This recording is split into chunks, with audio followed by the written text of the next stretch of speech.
Este consejo para mis hermanos hispanos, para todos los emigrantes. Si un día te detiene migración, no te corras, no te pongas agresivo, no discutas con ellos. Si te piden información y tú puedes contestarles, hazlo, obedece, porque son las leyes que ellos tienen y las leyes se respetan.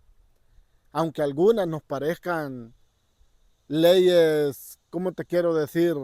Que no son casi como para humanos, pero son las leyes que ellos tienen y ellos son la ley.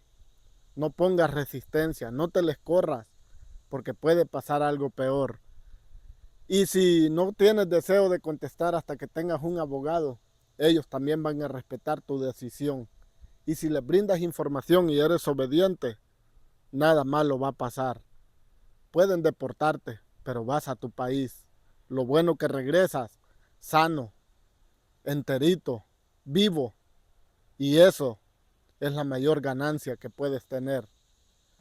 Así que mi consejo que te doy, no te pongas resistente, no le lleves la controversia, no lo hagas, tampoco te corras, no lo hagas, no pongas resistencia en ningún momento y será mejor para todos. Que Dios te bendiga y que Dios te guarde. Bendiciones.